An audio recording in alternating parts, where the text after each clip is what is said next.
Clic. Mao. Ça tue, ça blesse, ça flingue. Hey, hey, hey. Mao. Welcome back to the latest episode of the Bench Mob ENT podcast, the best sports podcast in New Jersey. I am joined by my co-host Myles, Greg. How y'all doing tonight? Doing good. This is my first victory pod in a while, so it feels good. Yeah, man. I'm good, man. I'm great. Obviously, I'm devastated about Scatterboo getting hurt, but we're gonna be all right. We got Jackson Dart to look forward to on Sunday, so I'm good. I got something to watch. Hey, and they got to chill out with these AI videos and stuff. Having Scatterboo in a wheelchair scoring a touchdown, that was a wild, wild video. Absolutely hilarious, but wild video, bro. But on this episode tonight, we're gonna be talking about the Bengals. Hey, Joe Flacco. I'm not saying that they gonna go win a Super Bowl, but they look a little bit better with Joe Flacco. So we're going to talk about, was it the O-line or was it Joe Burrow? We'll also obviously touch on Myles Garrett, what's going on over there, his frustrations, Stefanski. It'll be some Cleveland Browns conversation, which typically does not happen on this podcast because they're never really worth talking about. But, of course, we'll talk about some NBA. NBA is back in full effect. Karl Anthony Towns, how he's doing over there with the Knicks, and Mike Brown's offense. Looking ahead to Week 9, and we at Week 9 of the NFL, so we'll give you our MVP candidates thus far, top 3, top 5, however many my brothers have. But before we get into that, like, share, subscribe. We're trying to be here for a good time and a long time. We're going to start off with the Bengals. The Bengals O-line or Joe Burrow, which is the actual problem. In Flacco's last two games, he had 5 TDs, 565 yards, a rushing TD with a passer rating of 108.6 in one game, 100.5 in another game. Only was sacked 3 times. Jamar looks better. He looks happy. T looks happy. Looking at it, was it Joe Burrow or the Bengals O-line? I think when you have a quarterback like Joe Burrow who's trying to improvise and buy time down the field sometimes and get the bigger play as opposed to taking the easy play that might be right in front of him at times, you're going to have the O-line struggling. A lot of sacks aren't attributed to the offensive line all the time. Some sacks are on the quarterback, and there are a lot of quarterback sacks that happen around the league every weekend, and Joe Burrow was a culprit of that. So I'm not going to say that they're more. I mean, look, the numbers say what they say. Obviously, Joe Flacco has been awesome because he has to get play on time. He has no choice. He cannot choose to buy time, or else he can't take the hits you take buying time and improvising for your guys down the field. So at that age, he'll crumble, right? He'll fall right apart like a graham cracker. So he needs to go out there and play at a high level mentally and process what's going on out there in the field. And it's not that Joe Burrow's not doing the same thing or isn't capable of doing the same thing, but Joe Burrow's trying to create things down the field. And sometimes you got to, escape. And by times, Mahomes does it, Allen does it, Lamar does it, right? All these guys around the league, a lot of these elite quarterbacks are able to do that at a high level, right? Play out of structure, right? Play above the X's and O's. Joe can't, but the X's and O's are good enough when you have 2 elite wide receivers out there and an offensive line that's competent. And so that's why you see the numbers look the way they look. I wouldn't say Joe Burrow is a problem, but I think that you have to learn how to balance it, right? You have to learn how to, balance playing in structure versus playing out of structure, and knowing when to get the ball out quickly versus when you can actually buy time down the field. So he may have had a little bit of a problem with that. I think there's a legitimate claim to this. Like I think there's some legitimacy to it, but obviously that's the reason why you're seeing what you're seeing. I think that's the biggest thing. Obviously, I got a lot of respect for Joe Burrow because I ain't say he the problem. See, I ain't say that. If I didn't do that. So I just let the record show that. So one of the things obviously we have said about Joe Burrow is the fact of he gets sacked a lot. And oftentimes that eventually leads to injury or has caused an injury when he's been sacked. This past week, Myles Garrett had 5 sacks in a single game. Was trying to stay in the game to get number 6. Possibly could have got number 7 if they kept him in the game. They did not win the game, was not close to winning the game. He is tied with Brian Burns for the most sacks so far this season at 10. Obviously, throughout the game and after the game, he expressed frustration. with the Browns losing again. They are 2-6 currently. Myles Garrett and his frustrations of the Browns and how they look so far. Is he the person that he needs to look at in the mirror because he decided to sign the contract and stay in Cleveland? Yeah, for sure. Like, he didn't have to take the money. Like, I think after last season, he had requested a trade. He's saying, "This is it. I want to go somewhere else." Obviously, he wants to win. All these guys, the money's great, and as a pass rusher as great as him, you can get money anywhere. But they threw him one of the fattest contracts in the league for a defensive end, and he took it. So you can pout all you want and be upset that they took you out of the game, or be upset that you're 2-6. But this is the Cleveland Browns. It's not a team that you've known to be a winner. So you kind of knew what you were getting yourself into when you re-signed and locked yourself in for the next 5-6 years. So you can pad your stats. He's going to be like Mike Trout, where just this great player who is stuck in a very bad situation where I don't think they're ever going to be in a competing chance for a Super Bowl. So yeah, he can pad his stats. He'll get a bust in the Hall of Fame, and his number will be in the stadium, but it's not really going to amount to much. His legacy will be sacks. So I can see why he's a little mad that they took him out. Yeah, that is his legacy, is the sacks. Before I give my commentary, Greg, did you want to add anything to Myles Garrett, pouting and being upset after 2-6 Browns and they took me out the game? Well, I think people overlook the fact that, with these guys making decisions like this, where they take the money and they stay in these places that don't win historically and have not won their entire career, and they decide not to pursue other opportunities. People underrate the fact that some people just hate moving. Now, I'm not justifying it. I would have left Cleveland, but maybe, I think he's found some charm in living there potentially. Maybe he's just comfortable. His family set up there. He's set up there right by the oil rig or near the stadium, and he lives not too far away, and he feels comfortable living there, and it's not a problem for him. So you can't undersell that part of it. Obviously, anybody would have paid him what he received over in Cleveland. Anybody in their right mind would have traded for him, gave up assets, and paid him. He is a Hall of Fame player, one of the best passers of our generation. But I do think you have to kind of look at it that way too, where he was comfortable, man. He chose comfort over the ability to win and to win long term. So it's on him. No one feels bad for you. And I don't think he's asking us to. I hope not. Yeah, that's the thing. As Myles mentioned, when he said his trade request and he had the press conference, one of the things is he said out of his mouth that he wanted to see the Browns basically show him something different, show them that, hey, we're going in a winning direction. I don't think they showed him anything. There's nothing in their track record that has proven that. And we are looking at it again this season with a 2-6 Cleveland Browns team with a quarterback now of Dillon Gabriel, who does not look the best. I'm gonna run down a couple of his stats. Just one thing that is pretty wild for him to have on there is that with him playing so far, his longest pass has been 24 yards. He has not completed a pass of 30 yards or more. He's only attempted 4 passes of that range of 30 yards plus, 59.9 completion percentage, and he has had 2 games so far as the starter where he has not averaged over 4.8 yards a pass. Kevin Stefanski has doubled down. We are not benching him. We have not put him in position to succeed. With him doubling down, can he even afford to actually start Shedeur? Because what happens if he starts Shedeur and actually looks better than Gabriel?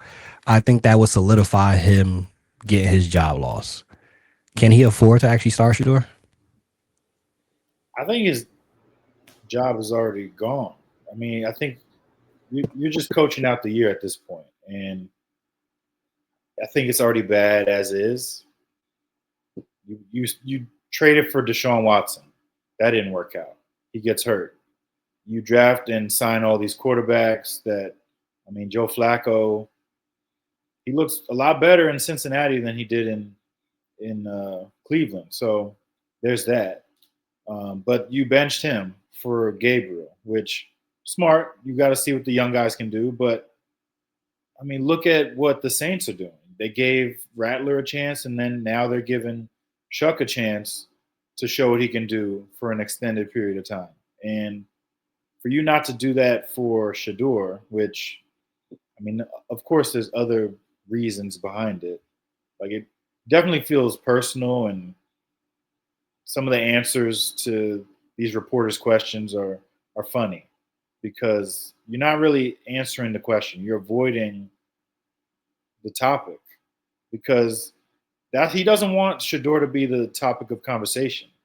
Like, this whole thing, it just reminds me of when Cam Newton was looking for a job and all these teams didn't want to sign him because you don't want to have the backup being the face of the team almost. Like, people look at Shedeur every week and question, when is he going to play? When is he going to play? And nobody has an answer. The owner's not going to say anything, of course.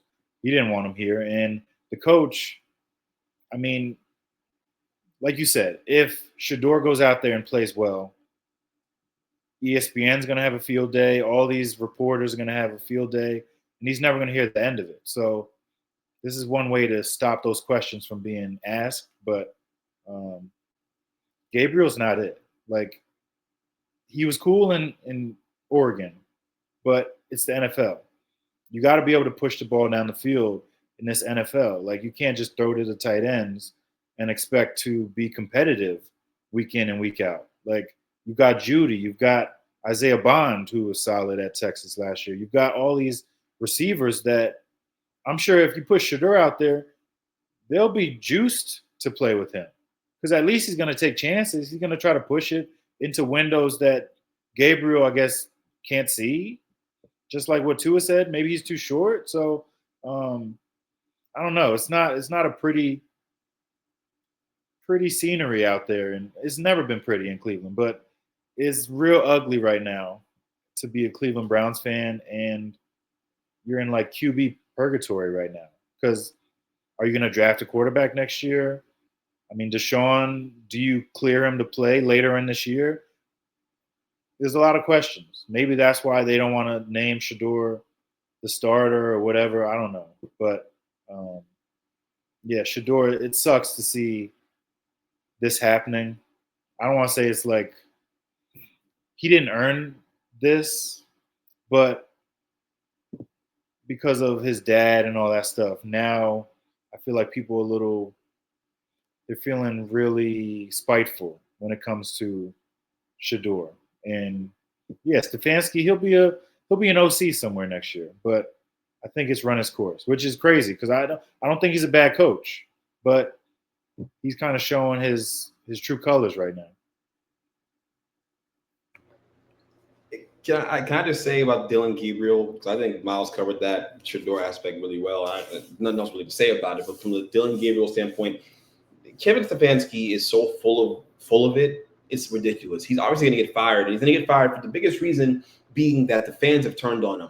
These fans are sick and tired of him. They don't want to invest in the team anymore. Obviously, they've been through a lot, but they're really sick and tired of seeing Kevin Stefanski on that sideline because he's feeding them a load of crap, telling them, oh, yeah, well, we're going to run Dillon Gabriel out there, and he's our best chance to win football games, and that's the guy, right? They've never publicly supported Shedeur in any way. They've made sure to stay as far apart from Shedeur as possible in terms of actually lending him any kind of support. The owner literally separated himself from the pick entirely in the summer.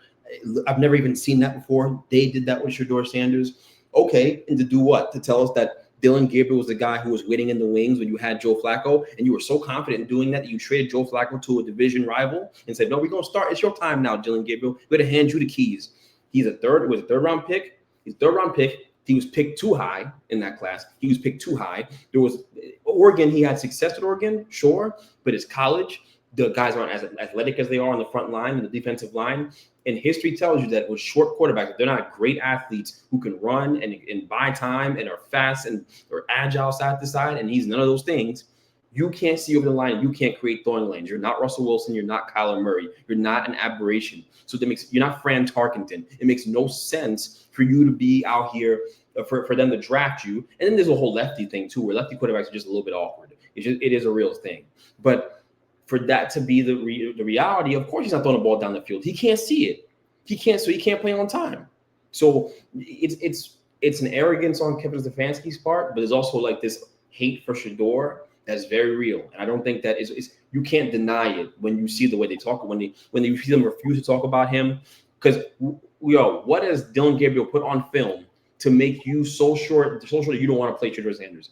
What does he put on film to make you be like, you know what? I don't want to even entertain conversations about Shedeur Sanders. He's put nothing good on film at all. You have wide receivers throwing passes. You're running gimmicks. Literally, Mike Vrabel was like, well, they ran a bunch of gimmicks last weekend. And once we got past that, it was pretty easy to guard them. Like what? Like if you have a really good quarterback, you don't have to do? You don't have to do no gimmicks. You can do a traditional drop back pass offense and generate yards. So Dillon Gabriel's not an NFL quarterback. He doesn't belong in the NFL. He's not even an NFL backup, in my opinion. Watching him play, truly, every week is another horrific throw. So it's just a joke. Yeah, I don't even see it as a backup period, because the fact that he has no ability to get the ball down the field, and on top of it, you can't see. You can't see. You can't even see over your O-lineman, and you're not athletic enough to get out of the pocket to then, all right, even if you just wanted to be like, oh, I'm an immediate quarterback. I can do the intermediate. I can give you the slants. I could give you those back. He can't do any of that. Should have never been drafted. That's the quarterback that should have dropped in the draft this past year. But I think we know it's a little bit deeper than that, as Myles alluded to. You mentioned Mike Vrabel. They 5-2. Segment, real or fake? Are the New England Patriots at the 5-2 record? Are they real or fake? Real. I think it's real. Like, real in what way though? A Super Bowl contender, or real as in like, oh, they're real good this year, and they're gonna get to the playoffs, and that's cool. But what are we talking about? That's my only thing about this segment. I think the defense is legit though. Like, nobody can run on that defense. Any running back that's going against that defense, they can't run it. And you got Christian Gonzalez, you've got defensive linemen. Like, they came into this year flush with cash. That was the big selling point, is you got Drake May, you got a lot of money for free agents, and they went out and spent it. So, yeah, Drake May looks really good right now. And, of course, he should be up there as an MVP candidate.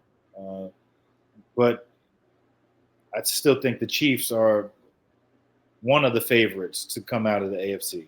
But, hey, you never know. The Patriots, they haven't been here yet, but I'd like to see what happens when we get to the playoffs. And does Drake May fold, or does he rise to the occasion? Because it's going to be different. I don't know if they'll have home field, but right now, because they beat Buffalo, they would have home field when it comes down to it, if they don't have to face the Colts. But that's another story. Can I just say that with a team like this that's ascending with a young quarterback, and they're going the right direction, and the future is bright, they're going to be really good for a long time. Drake May, I've always been a Drake May believer. I'm not a believer in this core of players, though, as an actual Super Bowl contender or as a team that can make it to an AFC title game. Sure, teams get hot, but I don't really see it. I believe you got to wait till December to talk definitively about that football team, because they're young, they're learning how to win, they're learning how to excel in the big moment, and the big moments happen in December. December football is where stuff really goes down in the NFL. I think we all know that. So for me, I'm not going to make any definitive declaration about this football team. I will definitively tell you that Drake May is the truth. But I told you that during draft season in 2024 when we were talking about all those quarterbacks, and I was pining for the Giants to draft them. I'm good now. We good where we at. We're good in New York now. But I'm just saying, at the time, that was the guy I really, really wanted, and there was a reason for that. So they got their quarterback. They're in great shape. They're going to build around their quarterback. That's a position every GM wants to be in, is to have a young rookie quarterback and be able to put assets around him, pour assets into developing talent and really acquiring talent to play with that guy. You can spend money freely when you have a guy on rookie deal with a superstar. So they're in a great situation, but I'm closer to saying that I'm unsure than saying they're real. If real means they're going to make it to the dance and make some noise in the dance, no. They're going to get in the dance, but they may not get on the dance floor. But I feel like Drake has shown enough that he can spread it around. He's making all the throws. And then you bring in Mike Vrabel. Like, Vrabel's dragged less to an AFC championship. So you're telling me that he's back home? Less than what? Less than the quarterback spot? Because sure, Tannehill was less. Sure. Yeah, But from the defensive, but the defense, that defense was real. That defense was real. Okay, that's why they got there. That was it. Ball control defense. One big throw from Ryan Tannehill, 2 big throws from Ryan Tannehill. We there. Same thing as Blake Bortles that year. All right. So is that defense that good? My thing. You know what I'm saying? Are those weapons that good when it counts? Are they going to show up? Diggs is proven. But what about Booty and who else? There's Booty and there's other dude. There's Booty and obviously Hunter Henry's a good player. But there's other guys are they proven? They gotta upgrade their weaponry. You can't go to a gunfight with some knives. You can't do that. The knives might be dull. Some of them. Because what the deadline is Tuesday. It's Tuesday. So I know they're looking at defensive help. They got to look at running backs because Stevenson and then Trevion Henderson is not really picking up the way that a lot of people would have hoped. So not at all. I don't know. Maybe you could go after like a Pollard or one of the other running backs. I don't think the Jets would ever help them and trade them Breece Hall, but like it wouldn't hurt to make a call for a running back. What do you mean? What? Why would you even say that? I don't want that to happen, but I think everything's on the table. They just made a trade today, the Jets, to get rid of salary cap and then bring back Mechie, who. So you didn't do anything. I saw that trade. That wasn't a trade at all. You traded for a guy who wasn't playing in Philadelphia. You're not going to play him. But to trade Breece Hall is a blockbuster trade, and I wouldn't do that if I were them. And if they do that, well, there's reason $999 million to revoke your fandom of that football team. I mean, really, they've given you a lot of reasons. Woody's begging people to leave the fandom behind. He's been begging y'all for a long time. Yeah, he's been on bended knee begging y'all, please stop being a fan of this team because I'm gonna do whatever the heck I want to do. On the flip side, the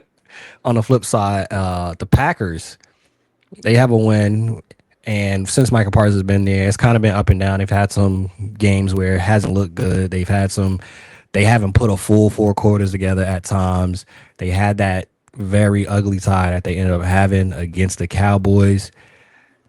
With them right now, what we've seen so far from the Packers with Jordan Love and Michael Parsons and the rest of the crew, real or fake, best team in the NFC? I mean, don't they play the Eagles coming up soon? The Eagles ain't the best team in the NFC. I'm gonna tell you that right now. Hey, if the team that's in the running for the best team in the NFC is actually their next door neighbor in Detroit.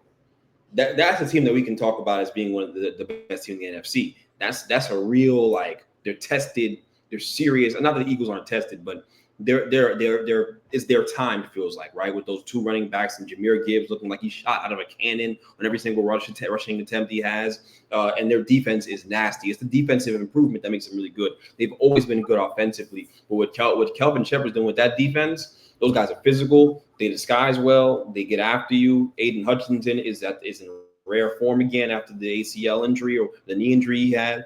This is their year. This is supposed to be their year. They've had relatively good health to this point in the season. If they can maintain their health, that team that the Packers are going to have to worry about seeing when the rubber meets the road. A divisional matchup for all the marbles in the cold months is what we're talking about here, right? So that's what I look at. I mean, the Eagles, they still have their issues. I'm not a believer in that football team. They have not had the best luck with health. To be honest, their corners are awful. Their corners are awful.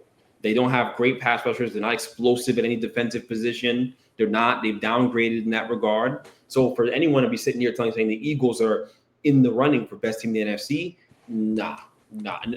There's just no way. What NFL are you watching? You gotta let Howie cook. Let him cook. The deadline is Tuesday, right?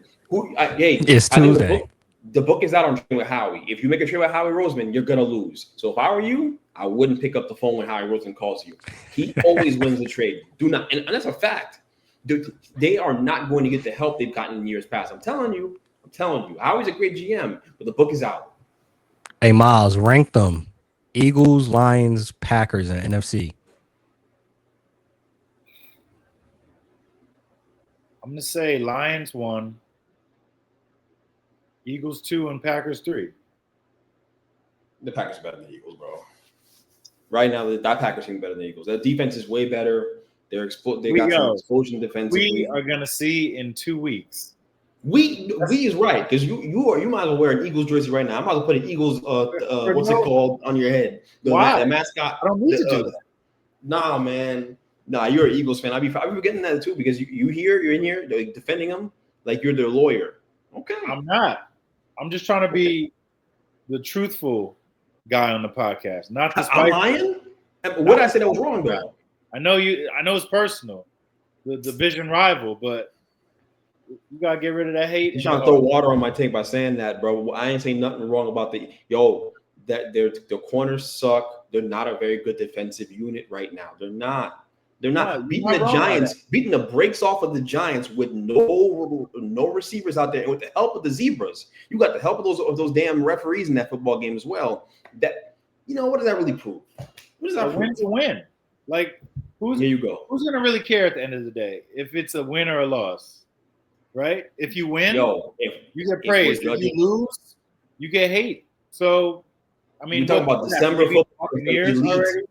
They beat the Buccaneers already. They beat the Rams. These are teams that are leading their divisions right now. So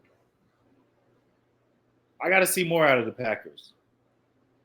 They haven't really had a strong stretch the last month of the season.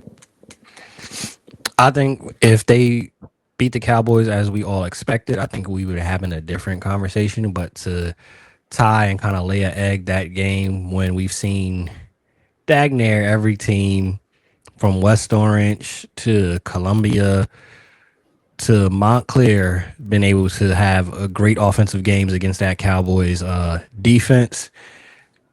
Yeah, we just saw what the Broncos did this past week, and they were able to stop Dak Prescott and them boys from getting points. That was a bad game for the Packers. They should have won that one.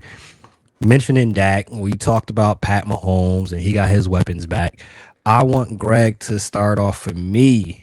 Your 3 to 5, your top candidates for MVP right now at this point in the season of week 9. Who are your top MVP candidates? They're going to be 5. You could just have 3. You can maybe have a 2-man race.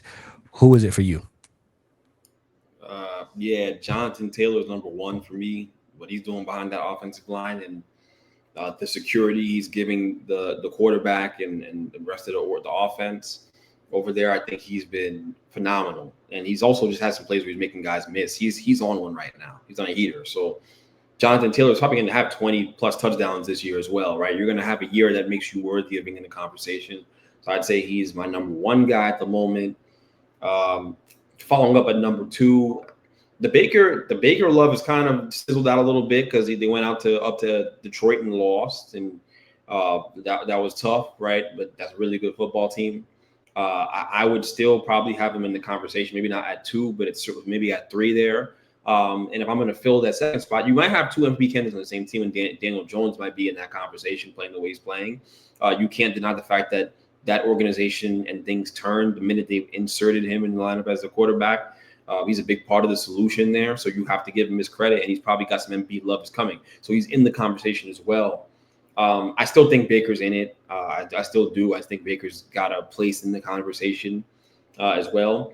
But, I think the clear-cut guy to me is Jonathan Taylor. I don't think it's that close. If you're really assessing it fairly and assessing the player's impact on winning, Jonathan Taylor has been incredible for that football team. And he's been an incredible player for his entire career. But we're just seeing it now with competent quarterback play and what it can look like with that offensive line and the way they're mauling people in the run game. So, yeah, I'll go Jonathan Taylor as my number one guy and my favorite.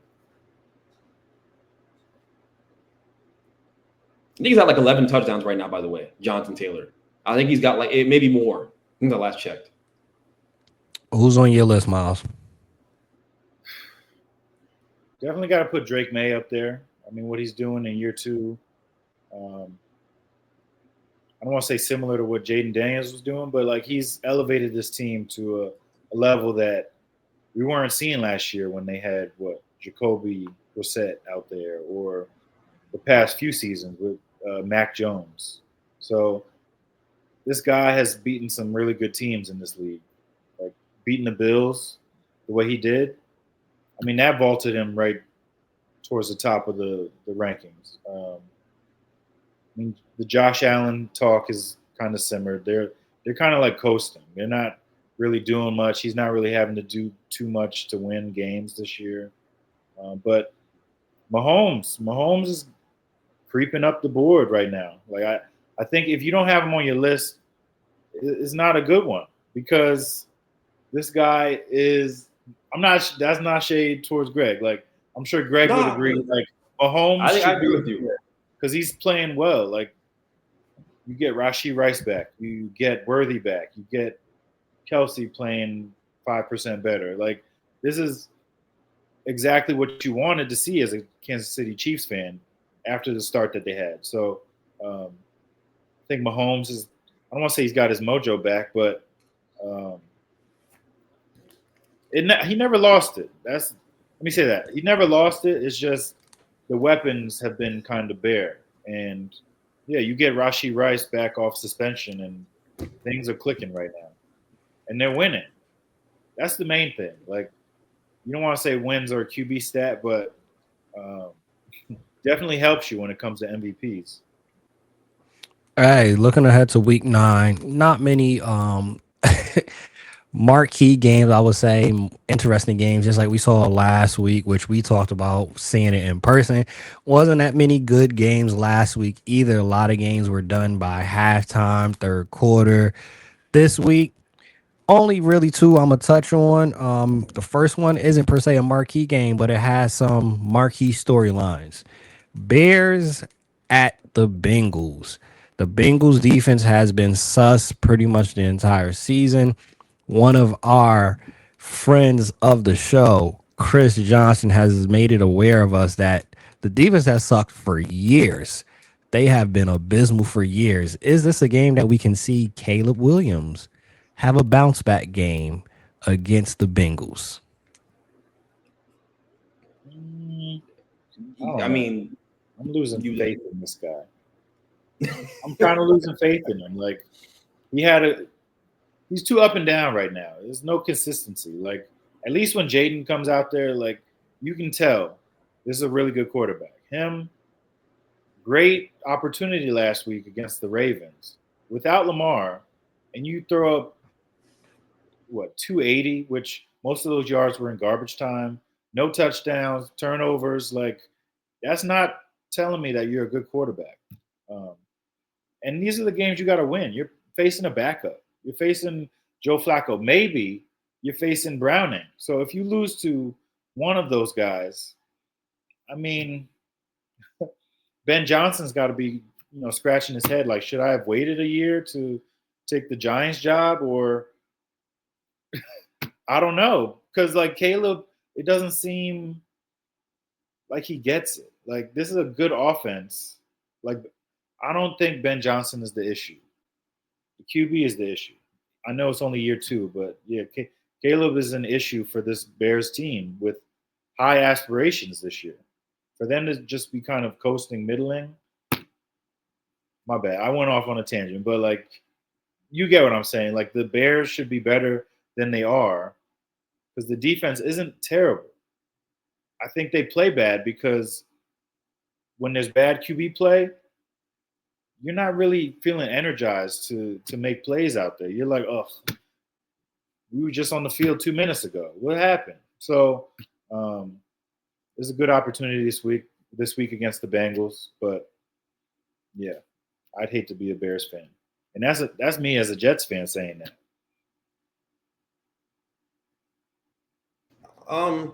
I think the Bengals defense is undisciplined enough to where Caleb can have success against them.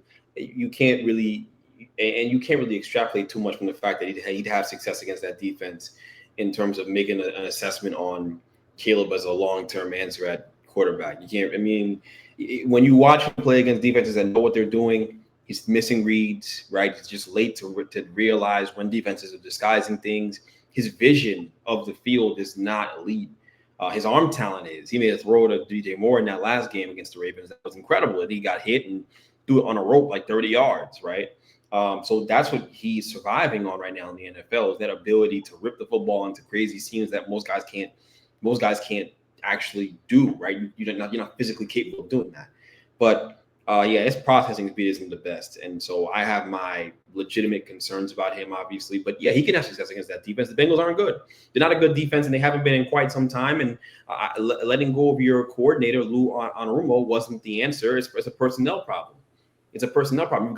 You've got defensive players like Logan Wilson who want to get traded. I don't think it's going to happen. But when you have guys that want to get traded and don't want to be there, it's tough, right? There's lack of buy-in in the culture around that team right now. The Bengals football team sucks. When you go out there and lose to the Jets, your culture sucks. And that's no disrespect to the Jets. The Jets play hard and they earned that win. But you know what I mean? That's a game you're supposed to win. If you want to hold your water until Joe Burrow gets back, that's a game you're supposed to go out there and win. There's no excuse to lose it. None. And I don't know how Zach Taylor can look. That's a tough loss for him. It's a real tough loss for him. I know there's we don't talk about Cincinnati much, and there's not much of a reason to do that, especially if Joe Burrow ain't going to be out there. But there is an undercurrent of people who are upset with that guy, Zach Taylor, right now, and it's understandable.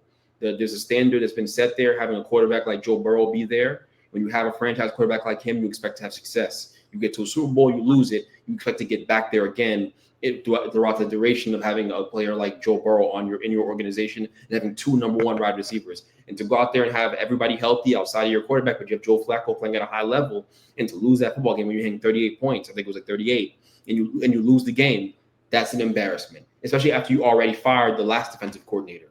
Now you're running out of answers. It's getting hard. The walls starting to close in on you a little bit. So one more loss like that, he's done. He's done over there. And then they'll pay someone else a pack of peanuts to go coach the Cincinnati Bengals and share jock straps with the players on the staff. Hey, the game of the week, I think it's safe to say, Chiefs at Bills.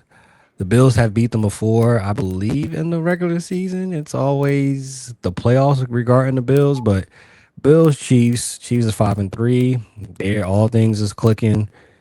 The Bills, as we mentioned, is coasting. It hasn't looked the best, but they're 5-2, I believe. How y'all see this game going? Who's your pick to win this one? I'm picking the Chiefs. Spike Noel's good cooking again. The defense is playing at a high level, and Mahomes is back cooking again as well. I got no reason to doubt them. And like Myles, you said, like Mahomes, that's an MVP case. It's not sexy to say it because we're sick and tired of him. We're sick and tired of the Chiefs. But nah, man, like he's playing at an MVP level right now and deserves that credit. And Rashee Rice coming back, right? They get their jailbird back, and he's out here playing at a high level. So you have to count them. You have to respect what they're doing and respect the formula that Andy Reid's been using for so long over there that just works. All right. And Pacheco suddenly looks like he gets a good back again. He got a little burst to him. They're a good football team. They're an elite football team when they're healthy. And they're getting back healthy again. They're there. So I'm gonna take them. I'm gonna take the proven commodity over Sean McDermott, who does not win the big spot, over the Bills, who historically do not win in the big spot. They don't. Not that Josh Allen can't win this game. He's a phenomenal talent. But I'm going to take the Chiefs in this game because they're surging. Yeah, I'm going to take the Chiefs too. All the same reasons, like Patrick Mahomes. They're on a heater right now. Like if the Bills caught them earlier in the season when they didn't have much and they were struggling, sure, I'd pick the Bills because the Bills were the team that everybody was talking about as a Super Bowl favorite. Now it's kind of cooled off a little bit. And the Chiefs are right back to us talking about them being back in the Super Bowl, which it's a tired conversation, but it just speaks to how good Mahomes is. So yeah, I think the Chiefs are gonna take them down. As you just mentioned right there, when we talking about sports, you have the ebbs and flows. At the beginning of the season, Bills is riding high. Oh, this might be the year. Oh my goodness, the Chiefs is over for them. The dynasty is over. Take the crown away. It's completely switched.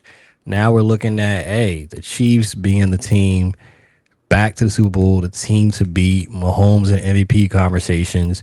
We are looking at the same when we talk about the NBA, the ebbs and flows. We're only 5-6 games in. It's very, very early. But a concerning thing is before the season starts, when Karl Anthony Towns is asked about where he fits in the offense, he said he didn't know. Panic or don't panic. The very early struggles of Karl Anthony Towns and this new Mike Brown offense.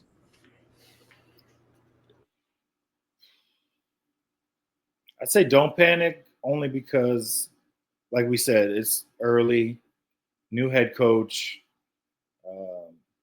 It's not like they don't get mini camp or all the camps that the NFL gets to, go through plays and all that stuff. So all this is coming together over the last month.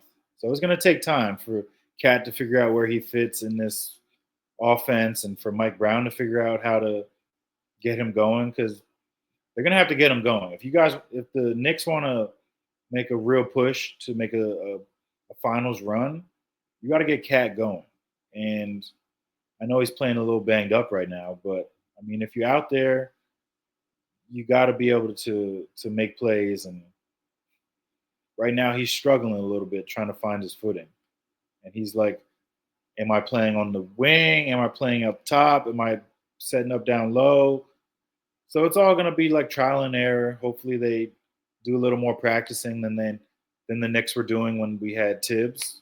So I don't think they practiced at all, and that was a big issue. So yeah, I'm pushing back on the whole Cat, and maybe this is a problem early on. Like let's see in like the end of October. Well, we are at the end of October, the end of November, and let's see what happens. There's concern there, I think, right, with Cat. But it's too early to freak out, and I think the biggest thing with them is like there's going to be a big adjustment. I said this before. It's going to be a big adjustment to them playing fast and doing what the coaching staff wants them to do because they haven't had to, and they've been really Jalen Brunson relying over the past few years. So it's just going to take time. I wouldn't freak out, but I will say this: Cat is not an intuitive basketball player when he's on the move. When he's running, when he's going downhill, he's not intuitive at all. He's not reading the defense. He's not like understanding where they're shifting to in terms of when a guy steps in and take a charge on him. He doesn't play off 2 feet, right? So that's a big problem for him. Everything is full speed ahead, and it's just like, you're picking up stupid fouls, just running into people, doing stupid stuff, and defensively you're not engaged enough. But that's always been a problem. I think the question we should ask about the Knicks over in a higher level, bird's eye view question is, can you win an NBA championship with Cat on the floor in major crunch time minutes in the postseason when teams are going to run pick and roll, get him on the perimeter, and try to drive right at him and try to score on him? That's the real question. And I'm yet to see it, and I have real trepidation about it, right? That's the word. It's something that worries me as a if I was a Knicks fan. I'm not losing no sleep, but if I was a Knicks fan, I would lose sleep. That's what I'm saying. Hey, in regards of that conversation, we talking about Knicks fans losing sleeps. There's been some defenses very early that's been losing some sleep seeing the Lakers. You got Luka. He's been on a tear when he was there before he got injured. And then Austin Reaves, he picked up the slack right where Luka left it off. 51-point game, 41-point game, and currently right now he's at about 13 points in the first half. At least he's going to, unless somehow they lock in the second half and just shut him down, Minnesota, he's at least going to get another 20 pieces this game, probably going to have 25 to 30. What's the ceiling with Austin Reaves? We see this literally the last couple years. If Braun go out, Austin Reaves goes on a killer tear. Luka go out, Austin Reaves go on a killer tear. What is the actual ceiling for Austin Reaves? All-star player in the NBA pretty consistently, because I've said this before, and my favorite thing about Austin Reaves is not the scoring ability. Obviously, he can score at a high level. He can score at the best of them. He did it at Oklahoma. He's doing it now, and he's been showing that ability more and more progressively over the years. But the thing I love about Austin Reaves the most is that he makes the winning plays when he doesn't have the basketball in his hands. He'll go after the loose ball, come up with a 50-50 basketball. He'll make the right pass. He'll make the right rotation on defense and be in the right place. He understands how to play basketball at a higher level than just putting the ball in the basket. There's plenty of guys in the NBA that can put the ball in the basket at a high clip. He happens to be elite at that, but he's also elite as a guy, as a glue guy. So he's the perfect winning player on your basketball team, so long as he can guard somebody. The only issue that we've had with Austin Reaves over the last couple of years is him guarding people in the postseason. Teams have been picking on him a little bit in these series, like when you go play against the OKCs of the world, the Nuggets, right? Maybe not the way they picked on D'Angelo Russell, crying out loud, but still, like, they can go at him, and I think he's put on some weight, gotten stronger. You can see put some attention to getting stronger in the offseason, and it's paying off for him early. So if he's defending people in the postseason and not a liability, and never was really a liability, but you know what I mean, just someone you can go after. If he's not that, he's going to be a really, really good player in the NBA for a long time. And I think he's a serious enough guy who cares about winning to make those adjustments. And you're seeing it now. You're seeing it pay off. I want to ask this in regards to Austin Reaves before we transition to our last segment, last topic on tonight's episode. If Austin Reaves, because they did not come to an agreement for an extension. The way he's playing, obviously he's gonna get a big payday. Looking ahead the next season. Is Austin Reaves a player that can be a number one option on our team? Or would it be best for him to actually stay in LA and be that number 2, number 3 option? Because we know Bron's not playing forever, so he'll be a number 2 option at best, staying in LA. My read is he should stay in Los Angeles and be a number 2 or be a number 3, because I'm watching the Lakers right now with him as the number 1 option, and teams can get physical with him. And you're not going to stop him from scoring 20 points. He's such a crafty offensive player that he's going to score 20 points when he rolls out of bed. That's just who he is. He's an elite scorer. But I don't think that he's enough of an offensive generator, right? Like in terms of like shifting defenses and knowing where to go with the basketball and, like just picking defenses apart, like the way the great players can, to be a number 1 player on a playoff team, right? I just don't really see that. He is a elite number 2 who can step in and be a number 1 for you in a pinch. That's exactly who he is at this point in his career. And maybe he grows into a better player. I wouldn't put it past him. He's a hard worker. But right now, with where he is, the best thing for him is to play with Luka Doncic. That's the best thing for him for the long-term vision of that franchise. And they're going to go add somebody else, man. They're going to get another star in LA. So it's a great situation. I don't think he wants to leave. He just wants to be compensated. It'll be a $200 million man. Do you think at some point he ever takes a step while Bron is here to where he's the number 2 guy and, Bron kind of fades to the – I don't want to say fades to the back, but, like, at some point Bron's been asking for this for years. Like, ease off – I don't need to have so much on my plate. I want to, like, be able to facilitate off of guys and, like, Luka, you take the reins, or AD, you take the reins. I feel like Reaves can also be a secondary playmaker too, and that could make LeBron's job easier. Like, he's 41, pushing 42. I don't want him to be the guy who has to go out there and get 25, 7, and 8 every night.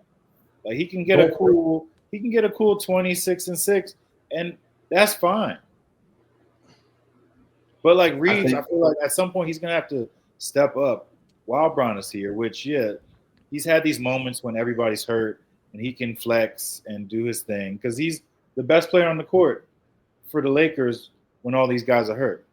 But he's playing with these YMCA guys. I want to see him do it with the stars on this team when they come back, because that's going to really elevate this team to their ceiling. Because what do you think their ceiling is right now? with these three guys as currently constructed. They'll be home with us. They're not winning the title this year. No, LeBron sat out this time during this early part of the season on purpose. He's like it's all purposeful. I think it's in part so that way they can get Austin Reaves playing and humming early.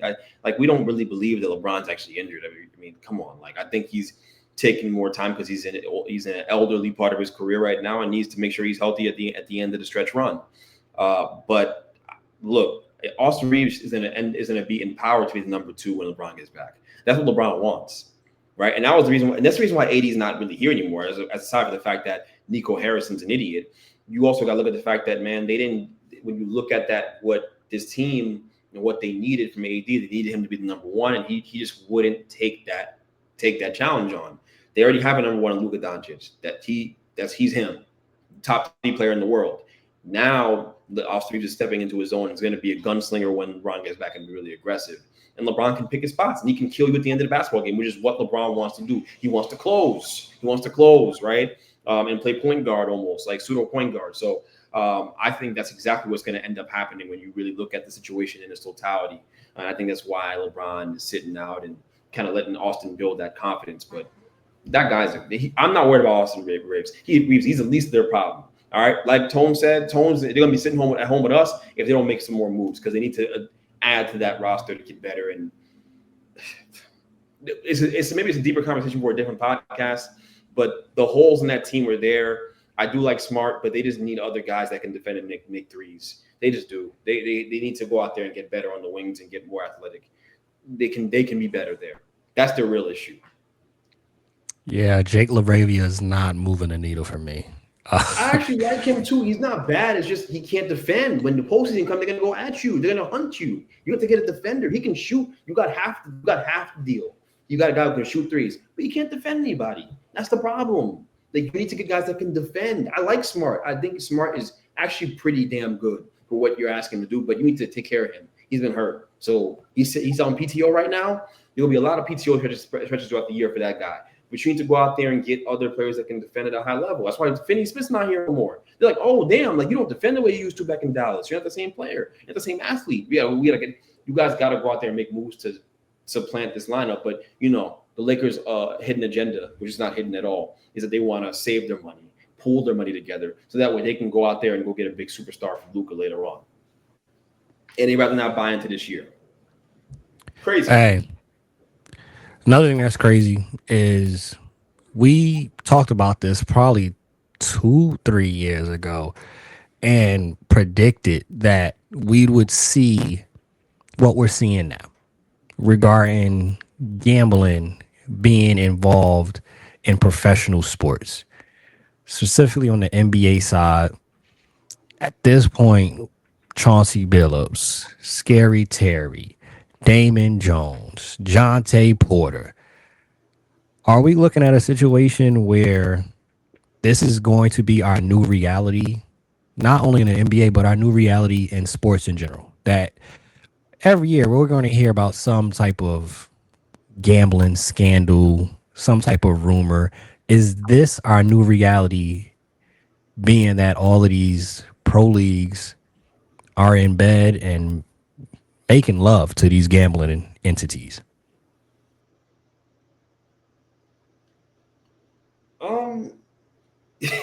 I knew this was a slippery slope when they, obviously I'm not Raven Simone because I knew this was going to go wrong. Like, you don't have to be to know that this was never going to go right. When you talk about the embracing the sports gambling the way that pro sports leagues have, and all it really was them selling out for $1, right? There was a lot of money to be made, a lot of money to be had, partner with FanDuel and all these other big sports books and things like that. Have even ESPN opening their own branch and doing ESPN Bet, right? They really fully bought into all this nonsense because the money is king, right? Obviously, a lot was going to go wrong. I believe gambling was happening before it was legal with some of these guys in the NBA. I believe they were going to bookies. They were doing all these things undercover, right? Going to poker games. Obviously, we know it's true, right? We heard Kevin Garnett was hosting a couple of these games, blah, blah, blah. Don't sue me for slander. I heard. I don't know if it's true. But, the reality of it is when you look at it, like, it's going to be a thing that doesn't go away long-term with the sport, long-term in the sports world. And now it's funny, we're coming down to the NBA, which is, I think, what Stephen A. Smith was saying the other day. He said, that Trump and his people are going to go after the league and come down hard on them because of their stances and things like that. I kind of believe him, okay? I think that's the guy you want to believe when it comes to news on Trump. Now, I'm not going to take it no further than that. I'm just, that's your guy. You want to know what Trump's doing, go to Stephen A. Smith. That they're in cahoots. But, I do think there's some reality to it. I think in other sports it's happening. We had the Shohei Ohtani stuff that we swept under the rug because he's the GOAT. I understand it too. They sent them I understand why we're not talking about it, but it's already happened. Pete Rose got bagged for it, right? We understand that in sports, guys bet, and this gambling thing is a slippery slope. It's a real addictive thing. It's a real addictive trait to have, is to be addicted to gambling. Obviously, some people have it under control, but man, listen, I think when you have NBA head coaches gambling, to me, that was the most alarming part of the whole thing. Like when you have that being the case, I think that's more problematic than Damon Jones selling some bookie or some mob member that LeBron wasn't going to play in some random night in October, right?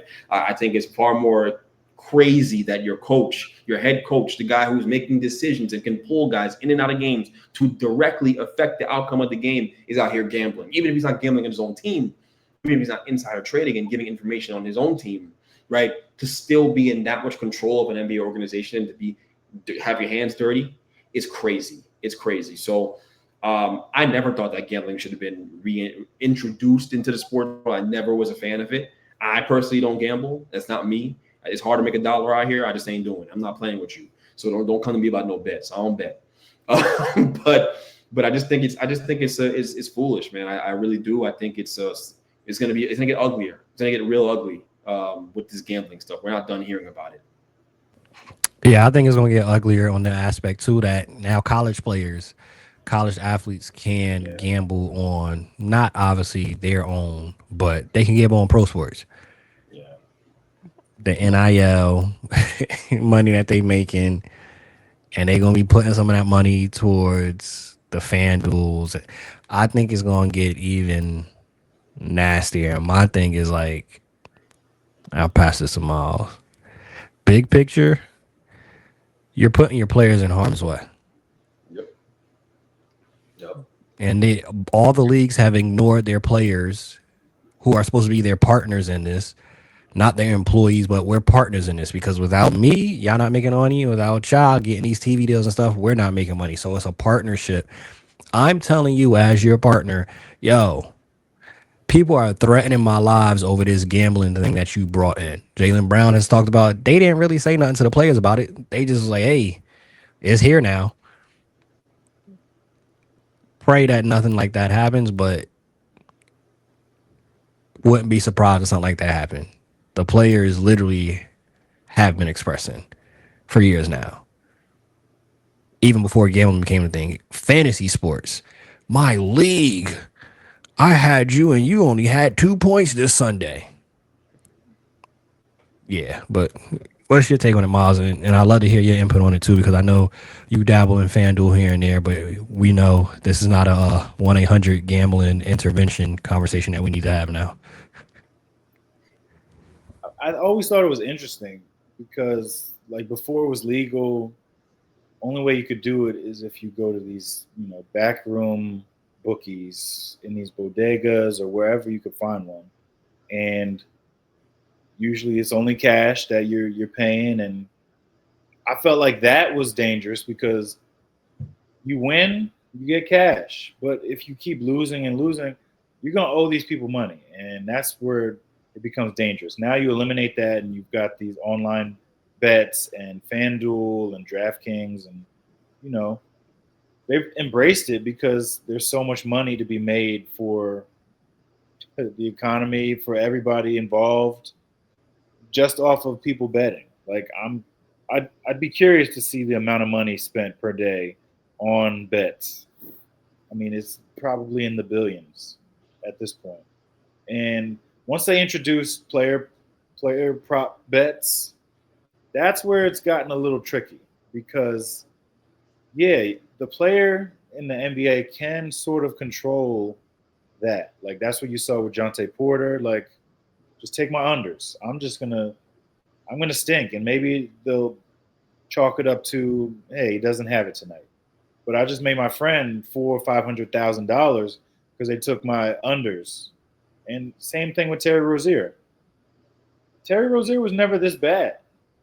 But then all of a sudden, now he's shooting off the side of the backboard. He's like, he's hurting his ankle. It's like, it's crazy because I watched him at Louisville. I watched him at Charlotte. This is a guy who can score, and you're usually going to bet on him to score. So once you see him have these like 4 for 20, 5 for 19 nights, I'm like, all right. Could just be a dry spell. But then when it lingers for months, you're like, all right. And now that it comes out that, hey, you're not getting your money because we do think that you had something to do with, betting on yourself or passing information to people to bet on you. So the player props are the real issue here because in the NFL, NBA, anything, any of these sports, like that's why you see these guys getting threatened. I see it online on Twitter all the time. Like, damn, Jalen, you couldn't get me 25 points tonight. You only scored 19.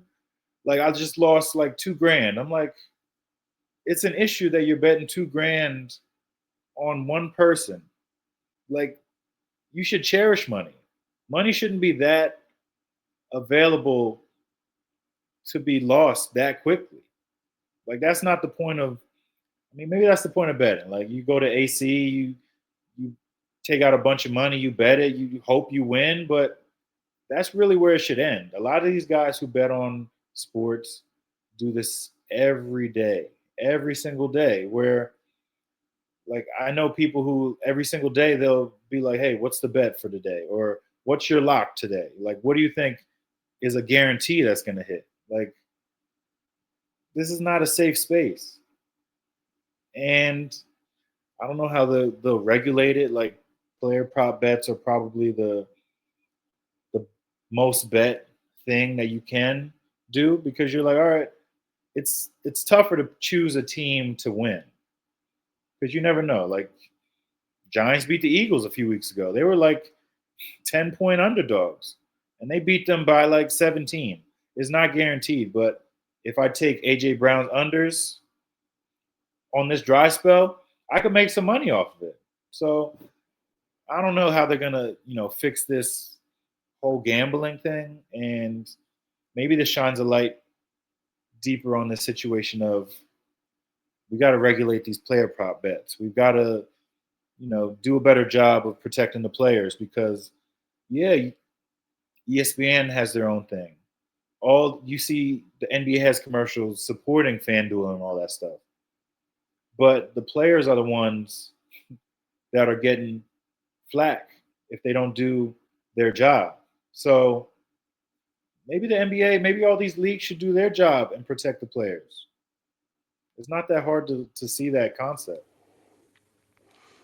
That's 100% true. Because at the end of the day, we know what's done in the dark always comes to the light, always ends up getting exposed. And it's only a matter of time. We are currently, you could say, in the proverbial dark. We are in the grind stakes. We are growing. We are not despising the small beginnings because we know at one time, at some point, the exposure to light will shine on the BME podcast, and we stay ready. So we ain't got to get ready. Bench Mob, we out. Peace. Peace.